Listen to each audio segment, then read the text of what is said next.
RR entrevista Érica Kunkel. Ela é a presidente do Instituto Modus Vivendi, que trabalha com a preservação e a revitalização do patrimônio histórico e cultural do Espírito Santo.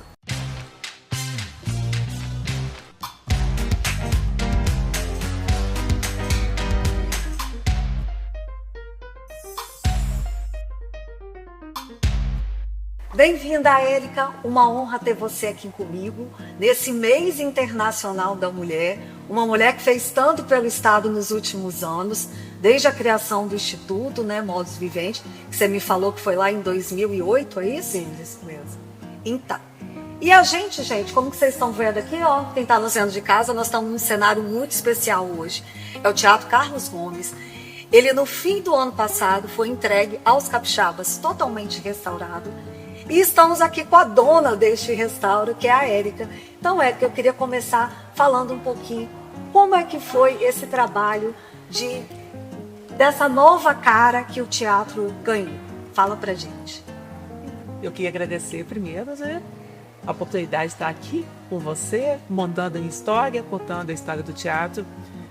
Essa obra que nós entregamos no ano passado foi uma grande entrega para o Estado. Eu falo que não é só no nível arquitetônico, histórico, não, mas no afetivo. O Teatro Carlos Gomes, ele faz parte da memória afetiva do capixaba. Aí todos os nossos restauros, sabe, Renata, a gente faz um trabalho não só arquitetônico, não só histórico, mas também antropológico. E esse daqui não foi diferente. Nós fizemos uma pesquisa, uma vasta pesquisa da memória afetiva do capixaba. O que ele lembrava, quais as referências, né? Que estava no imaginário. No imaginário deles, né? Às vezes um tinha subido no palco, outro tinha ficado na plateia e outro tinha ficado no entorno, só vendo as pessoas entrando, saindo, o movimento acontecendo. Só que todas essas pessoas tinham uma afetividade muito bonita com o teatro em si. Então, a partir daí, nós iniciamos essa obra de restauro e revitalização dele. E ele foi também readequado para o nosso novo uso, né? Porque a gente restaura até onde é possível. Restaura a memória, restaura a arquitetura, mas o novo uso, o uso contemporâneo, né? As novas instalações precisam ser atuais, precisam ser modernas. A gente sabe que essa obra, né, quando foi entregue, foi muito festejada, porque ele ficou quase 7 anos, né, sem abrir as cortinas, essa cortina que a gente está falando aqui. Então eu queria que você me falasse um pouquinho dos desafios que você encontrou aqui. Devia ter coisa difícil de mudar e você enfrentou e encarou. Fala um pouquinho desse bastidor, que ninguém sabe o que aconteceu aqui. Sim, ele ficou 8 anos fechado, mas antes de estar fechado, também ele estava numa condição precária de uso. Sim. Ele foi fechado porque ele foi interditado pelo bombeiro, inclusive. Que a situação chegou no caos, no limite. E era uma obra difícil, desafiadora, porque a gente tinha toda essa parte de restauro, de adornos, restauro do lustre, restauro do teto, da pintura do Macena, que é maravilhosa, mas também tinha da introdução do elevador. Sim. Né? Cortar essas paredes, né? A equipe que cortou, que trabalhou, os engenheiros, os arquitetos, foi um trabalho árduo e minucioso. Então, nós tivemos o elevador da orquestra, nós temos acessibilidade, a iluminação, os banheiros, eu vi também. Os banheiros acessíveis, todos os banheiros passaram por esse processo. Além disso, o trabalho de pesquisa o tempo todo. Se você falar assim, Érica, teve situações difíceis, teve muita situação difícil. Né? Situação da gente descobrir e precisar de mudar tudo, descobrir alguma coisa e precisar de mudar todo o processo. Situações de restaurar o lustre e a pintura do Macena ficou coberto de andame por causa de segurança. Então a gente fez foram 2 anos. A situação mais difícil de tudo foi essa. Fazer isso tudo, né? Climatização, sonorização, iluminação, douramentos, restauro de pinturas, piso, restauro de cadeiras, o café, a situação do elevador, dos elevadores, né? Que bom que ele voltou. Continuando nas suas entregas recentes, além do teatro, tem uma também que me impactou muito, né? Que é no campo da cultura com a religião, que foi lá a Igreja de Reis Magos em Nova Almeida. Queria também que você contasse para a gente um pouquinho desse processo, Você recebeu o convite? Como é que começou e como é que terminou? Que está belíssima a igreja restaurada. Aquele projeto foi um presente na minha vida, um presente de Deus na minha vida, sabe? Porque eu tive a oportunidade nele de mostrar realmente meu trabalho, né? De poder fazer pesquisas, de poder coordenar essas pesquisas, de poder coordenar um trabalho de museografia, de discografia. Foi o kit completo da Érica. É isso daí. Então, essa foi uma grande oportunidade que eu tive. E isso foi, assim, realmente um presente. Eu recebi esse convite a partir do IFAM, na época, porque é o proprietário do nosso centro, para restaurar e colocar um uso. Porque é muito importante o restauro, sabe?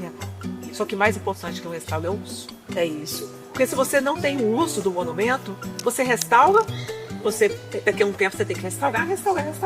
O uso, Ninguém usufrui disso. Sim, mas o uso proporciona também uma manutenção permanente. Então você coloca o monumento como ele está vivo. Ele é o cuidado Isso. todo o tempo. Isso é da vida ao monumento. Em Reis Magos, a gente tinha um projeto, um desafio, que foi cumprido. 2025 recebeu 100 mil visitantes. Olha, Um desafio que no verão. não é? Um desafio de colocar o público lá dentro, de realizar ações educativas, de trazer um conhecimento do monumento para o capixaba. Muito bom. Então, esse desafio foi cumprido. E lá nós fizemos um trabalho, né, de museografia, expografia, um trabalho de... Tem obras de arte de artistas capixabas. Sim. Né? A gente fez um trabalho com a própria igreja, com a própria comunidade na sala de pertencimento. Então, para mim, lá foi um passeio completo e que eu acho que é muito gratificante você se doar num trabalho porque você tem realmente um testado. E tem o resultado da inúmeros hoje de Reis Magos. E é isso, eu acho que Reis Magos, ele promete ainda trazer muita felicidade para aquele povo. Porque ele é um ativo cultural da cidade da Serra. Você falou aí uma coisa que me chamou a atenção, que é quando você, naquele monumento, você pôde mostrar todo o trabalho da Érica. E eu tenho uma curiosidade de saber, imagino que os meus espectadores também tenham, é como que a Érica virou essa referência, né, nessa área de preservação do patrimônio histórico. Como é que foi a sua formação até chegar aqui? Ninguém nunca me fez a pergunta. Pois é, eu tô aqui para isso. Então, e eu vou contar a verdade. Prometo falar a verdade. Eu venho de uma família, meu pai gostava muito de cultura. Meu pai é um alemão aqui, advogado, que gostava, falava vários idiomas, era Um homem culto, um homem culto. E me introduziu na cultura. Então eu estudei piano, estudei música, e seria essa minha profissão, ser musicista. Na minha ideia, isso daí. Aí eu casei, tive 3 filhos, né? O mundo girou diferente. Mas eu sempre gostei de cultura. Sempre me fui dedicando a isso. Depois comecei a trabalhar, inclusive, com shows, com eventos, né? A Aileen cantando, eu empresariava a Aileen. Produzindo, sempre produzindo. E evento dá muita experiência, que a gente é um grande laboratório. Depois eu entrei para o Instituto. E aí eu formei História, mas não é isso. E eu acho que Deus me capacitou. Eu acho que assim, Deus me capacitou na vida para fazer o que eu faço. Mas o que eu ia falar e que ninguém sabe, que disso tudo eu entrei no Instituto, por quê? Porque eu até os meus 17 anos, eu morei dentro do cinema de Baixo Comum. Minha família construiu o cinema de Baixo Comum e eu morava lá dentro. Fui criada ali naquele ambiente, né? O cinema era a casa. Era a casa. Meu pai ia uma vez por mês em Belo Horizonte fazer programação dos filmes na Ibrafilme na época. E eu vivia aquilo. Só que aí o cinema foi desapropriado, foi vendido para a prefeitura e eu tinha o sonho de não usar. Eu não tinha o sonho de colocar um uso diferente no cinema. Eu tinha vontade de restaurar o cinema, de toda a história. Melhorar aquele espaço. O destino me colocou, que Deus te coloca na situação, roda o mundo, me colocou fazendo vários monumentos. O cinema eu não consegui restaurar.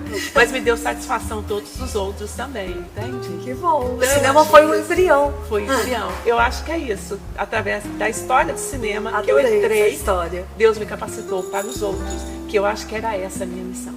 Gente, eu tenho uma pergunta para a Érica que ela vai trazer aqui em primeira mão. A Érica também está mergulhada num novo projeto, que ela gosta de projeto e ela gosta de desafio.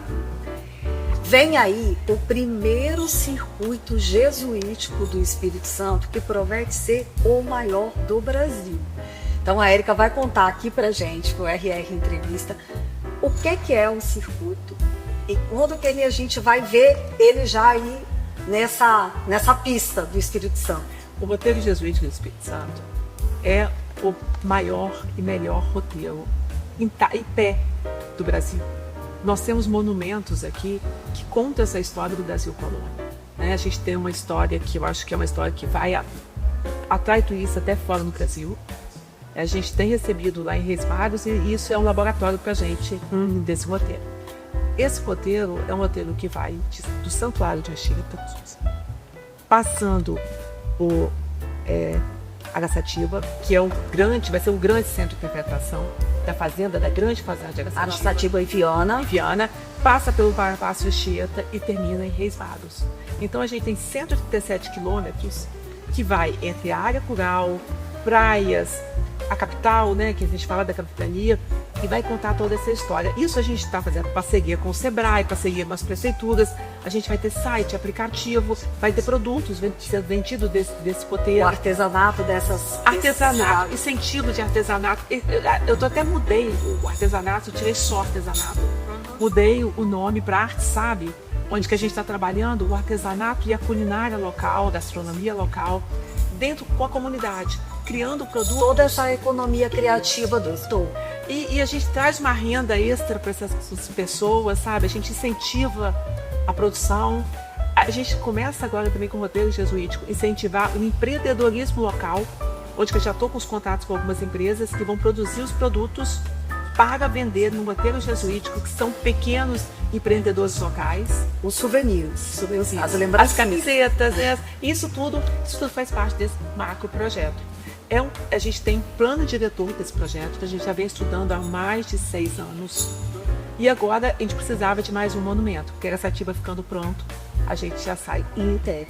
E aí vai ser legal, porque você vai chegar em Reis Magos, você vai entrar no aplicativo do roteiro, você vai ver qual é o restaurante próximo, onde tem um transporte, você vai conseguir se locomover ali com facilidade, fazer, né, comprar, fazer suas refeições. Ser bem acessível, né? Bem acessível. E essa parceria também que a gente está fazendo com o Sebrae, do próprio desenvolvimento local, de colocar isso nas agências de turismo. É isso que eu ia falar, isso é um pacote, né, que a gente pode vender. Isso. Para outras cidades do Brasil e até do mundo, né, Érica? Porque eu acho que a história dos jesuítas é uma coisa que a gente sabe, né, que tem grande interesse, né? Sim, e a gente tem conteúdo.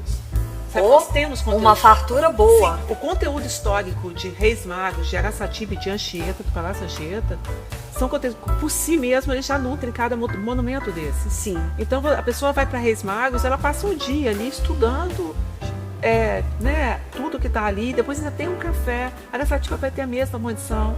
Belíssimo. Eu falo sempre, gente, o turismo, você tem que trazer o turista com condições do turismo. Isso. Não adianta se você não tiver um receptivo turístico, onde que ele tem uma condição de transporte, uma condição, banheiros acessíveis, acessibilidade, tenha um monitor capacitado, não adianta você chamar. É todo um trade que a gente precisa criar. E é isso que a gente tem. E receber bem esse turista para ele voltar. E falar bem da gente. Isso mesmo. E além disso, Renata, a gente tem toda essa história uma coisa que é muito importante, que são ações educativas. Ah, sim. Né?